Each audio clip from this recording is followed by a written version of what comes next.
G'day beautiful souls, how are ya?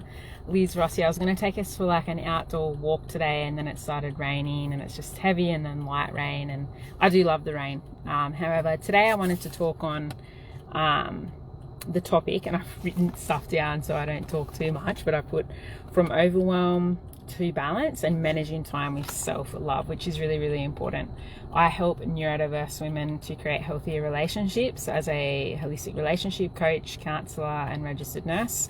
I support women to heal their hearts, heal their past and present, shift their energy, shift their mindset, and create more balance in their life.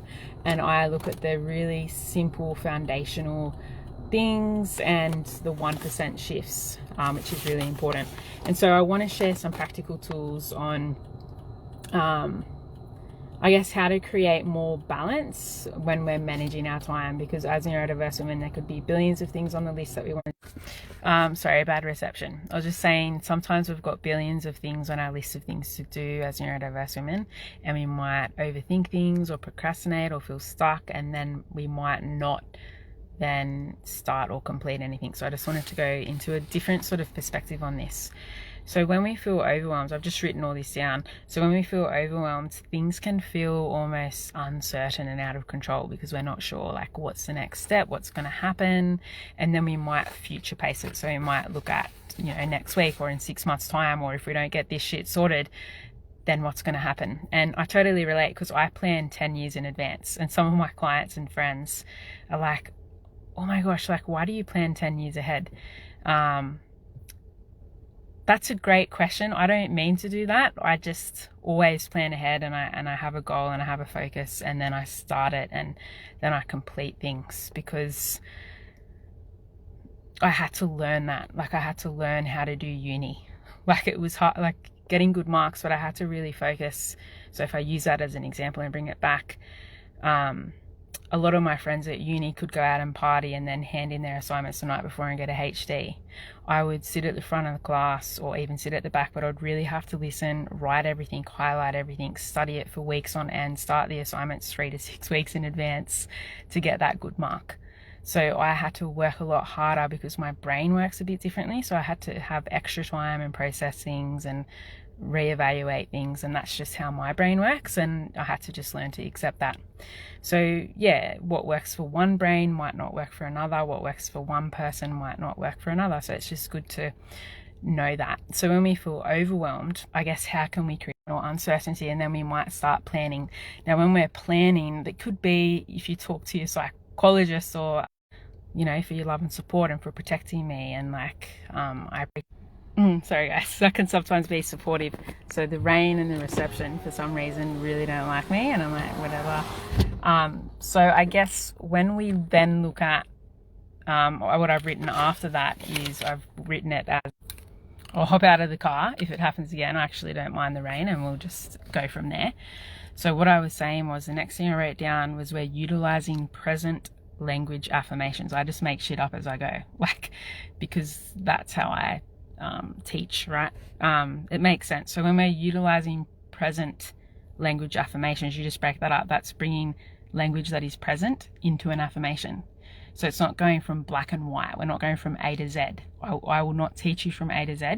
If you want to get a dopamine hit, or if you want to run a marathon and just run the marathon once and get a gold medal, then you're probably not in it for the right reasons. You actually need to get your central nervous system, your brain, and your body well prepped before going from A to Z. So I'm an A to B person, okay? And I've had to learn that, because when you've got ADHD or anxiety, you've got to learn strategies in how to learn in the Western world, how to learn in systems, how to communicate with people, how to chameleon with people, like, talk their language.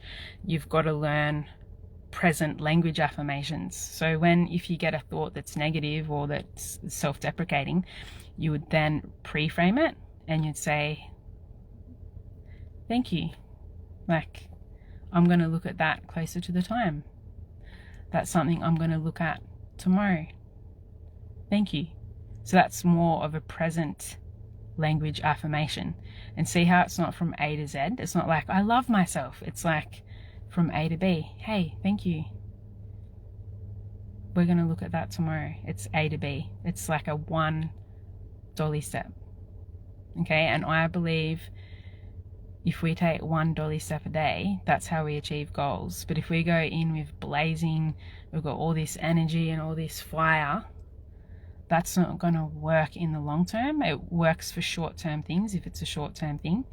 However, if you're wanting more long-term, like, connection to yourself or healthier relationships, like, you've got to be committed to the process. You've got to be consistent to the process. So a lot of it is pre-framing the thoughts, okay, into what I've made up today, present language affirmations, so A to B. So we're going to look at that tomorrow, thank you, instead of, oh, I love myself, because that could be a big A to Z step, and people might not actually believe that straight away. So they might say, hey, I'm learning to accept myself, right? I'm learning to, this is a new skill I'm learning, and I'm doing the best I can. That can still be a present language affirmation because it's in the present. Okay, and then over time with that repetition, you will start to think more like that, and you'll start to believe more like that, which will reduce the overwhelm, which will then reduce the uncertainty. I also want to add in that one of our 6 human core needs is uncertainty. It's actually normal to have feelings of uncertainty, and the in brackets of uncertainty is variety. So people might like having variety and uncertainty in their life. They might like going to a new restaurant each week or something like that, and that might be a positive experience for some people.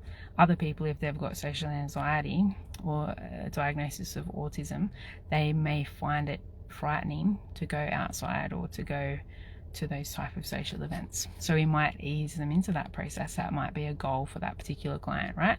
And so what would be one step towards that? What would that look like? And it's almost like putting one toe in the water. And if it feels uncomfortable, it's okay. You don't have to do that, because it's all consent. It's all about what the person wants and what's going to empower them. Yeah, I feel like this stuff works and helps people.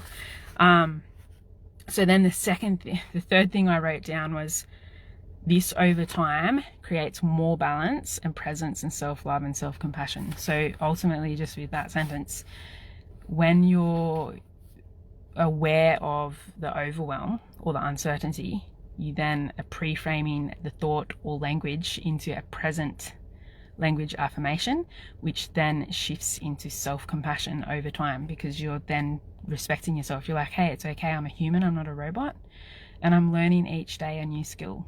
You know, I'm taking it one step at a time. Okay, because some people might not have 7 to 9 hours sleep a night. They may only achieve 4 hours sleep a night.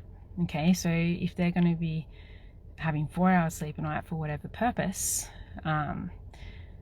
they might not think and feel the way that they would if they've had 7 to 9 hours sleep. And people look at me like, oh yeah, sleep. You're talking about something so simple, Liz. Yeah, I talk about simple things that really matter. If people aren't well slept, if they're not well hydrated, if they're not having the right nutrition, how is their brain going to function? Okay, we need protein, we need good fats, we need carbohydrates for our brain to function and make decisions in what a healthy relationship is, or what a red flag is, or what an amber flag is, or you know, how to reduce our overwhelm. Okay, so over time, when you're practicing the pre-framing into a more present language affirmation, you start to have more self-compassion for yourself, and then you probably reduce your judgment of yourself and then your judgment of other people. Okay, because we might, like, say I might judge. It's okay to have judgment in the context of, you need to make a judgment on whether you cross the road or what the traffic lights are doing or for safety purposes. And there's a different type of context if you're judging yourself or judging another person. If we haven't walked in that person's shoes, or if we don't know their perspective, then we don't know all the facts. We don't have all the evidence. We're just making a general observation. So we actually need sometimes more data. And so we've got to be mindful, like, are we judging ourselves or are we judging other people? Because that can cause overwhelm, okay? And why is that judgment there? Where did that come from? When did that first happen? When did that first happen for that person? Did they feel like they were judged in their childhood or as a young person, and now they judge themselves or other people? So it's good to know where it first sort of stemmed from. I've gone way off topic, so I'll go back to the paper. I've then put, for the next element of it, we become more self-accepting, therefore we're not hard on ourselves, which is a sign of self-love. Okay, so yeah, we become more self-accepting. That's good. So when we become more self-accepting, we're not going to be as hard on ourselves, therefore we're going to take little dolly steps towards our goals. However, if people are too hard on themselves, over time they overthink everything and overanalyze everything and then procrastinate, which a lot of society would judge that and be like, oh, well, that's unacceptable, we don't do that here in this home or this workplace. But if you're connecting with or helping a neurodiverse person, there's actually a strength. There is actually a strength to this. There's functional and dysfunctional parts. So if someone's overthinking and overanalyzing, that could also be functional in some ways. Sometimes in some careers you need to really overthink and overanalyze and look at the data and triple check and make sure repetition is on point. That would satisfy some careers. That would really help a lot of people. Like, we need people like that. And so procrastination, is it procrastination or is it really good planning? Is that person planning for an A, B, C, D perspective? Are they also then psychoanalyzing every team member, okay, and understanding where they're all coming from before they make a decision? That would be a great CEO, right? But some people say, but they procrastinate, or they don't talk, or they're shy, or they're introvert. And you've made a judgment without understanding that person's way of thinking and how their brain processes. So procrastination is not necessarily just being stuck or not taking action. I would look at it as, it depends on the person and context. So we can't just put a broad diagnosis or a broad symptom on each person, because I want to understand, well, why do they procrastinate? Where did that come from? Was that from a trauma response?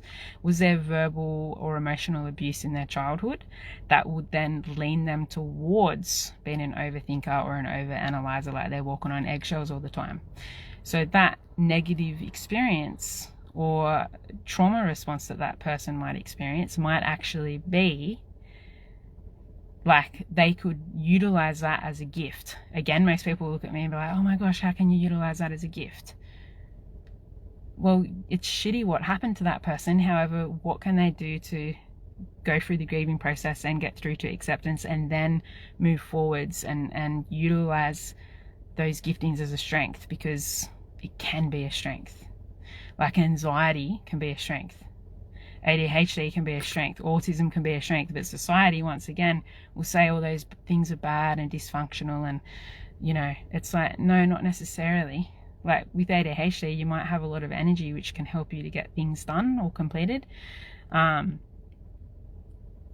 autism, let's talk about that. I think that dependent, there's so many different types and levels. Like, I think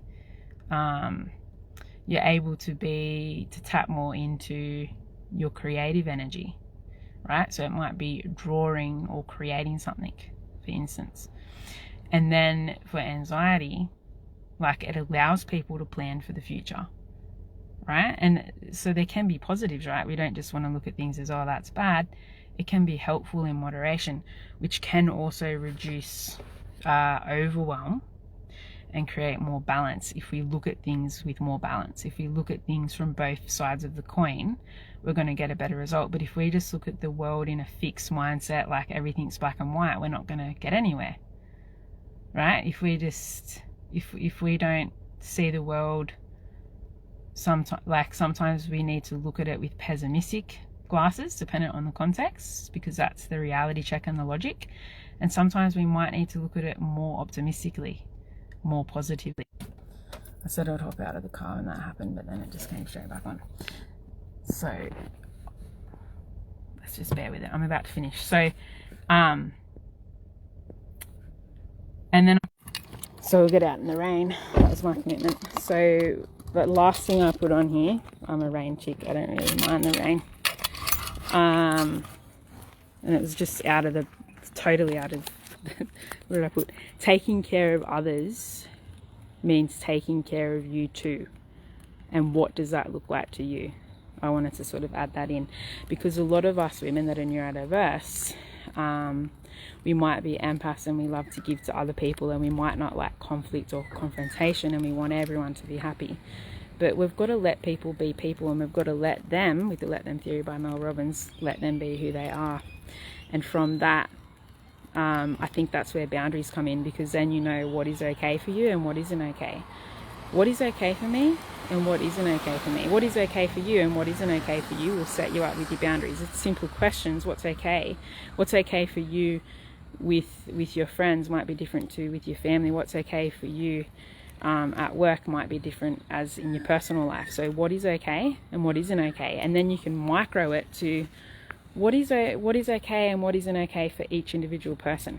Because if they've crossed the boundary 100 times, they don't get as much time and energy, because they've got to learn to not overstep other people's boundaries. All right, if it's a newbie off the street, I'll give you 3 chances, okay, with a couple of warnings. So it just depends on each individual. We usually want the same boundaries for everyone, okay? So if it's a family household, like I know a lot of people like you get the same boundaries, but then I look at it like, yeah, but every brain functions differently. They're at different ages and stages, so you're going to communicate to them differently in the way that they hear and learn. So I sometimes disagree with that. But ultimately this paper's getting wet. So I think so how you might take care of yourself is through doing 3 birds with one stone. Okay, so then that's going to reduce your procrastination and overthinking and anxieties and overwhelm. And how that works is you just do it. And how do you just do it? Well, if you go see your therapist today, you drive to see your therapist or you see them online, and then you're like, that's the first step. You've got the momentum. From the momentum, you then go into, okay, well, while we're in the area, I'm just going to stop in at the grocery store. Oh, wait, 5 minutes up the road to home. While I'm here, I might just do a 30-minute workout.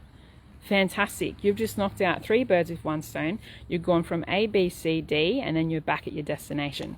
That is how you can easily 3 birds with one stone, or 2 birds with one stone is the old saying. I sometimes say 3, 4, 5 birds with one stone. If I get like 5 jobs done before midday, I'm like, oh, how did that happen? It happened because you're taking care of yourself, because you're taking care of other people. And when you take care of you, you're taking care of everyone else. You're taking care of you for them. All right, so ultimately, from overwhelm to balance and managing time with your self-love or self-care time is to understand overwhelm's overwhelm, uncertainty's uncertainty. It's there. Then you're going to create a pre-frame, so a present language affirmation. Then from there, over time, you're going to practice that. That's going to make you more self-compassionate to yourself and other people. And then you're going to become more self-accepting. Okay, I've already said that.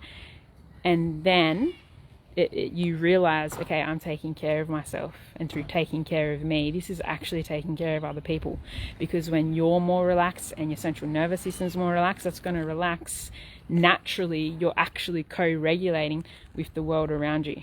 Okay, and that creates a healthier relationships. Healthy relationship with yourself, healthy relationships with other people, healthy relationships in the workforce, and healthy relationships at home. Because the less stressed people are, okay, through doing these basic micro skills, it's going to set you up for life. All right, we've got a lot of rain now. But anyway, remember that you are loved, you are worthy, you are significant, and each and every one of you have a purpose. God bless. Happy Wednesday. G'day, Johnny. How are you? G'day, Kevin. Long time no see, mate. Hope you're going well. Kevin is also a coach. He's absolutely incredible. Lovely to have you here. And g'day, Laura. How are you? Happy Wednesday. Join my free community, Create Healthy Relationships Through Healing. I'll share that at the end. Work with me. We start on Tuesday night, 5 to 6:30 p.m. for 12 weeks. The Soul Sisters Mastermind. This is for neurodiverse women who want to create healthy relationships. So if you're wanting that support, this is the final Soul Sisters Mastermind for this year, because I'll have family commitments straight after that. So 18th of March we start until the 3rd of June from 5 to 6:30 p.m. Sydney time, online in the comfort of your own home. This is a great way to learn the Evolve process. So I'll take you through healing, energetics, your psychology, and creating balance, which will help you to create healthier relationships with you and others, and you'll have community support and accountability. If you want in on that, there's a special on at the moment, and you can just DM me for details, or I'll share the booking link to book a call. All right, I'll talk to you soon. Bye.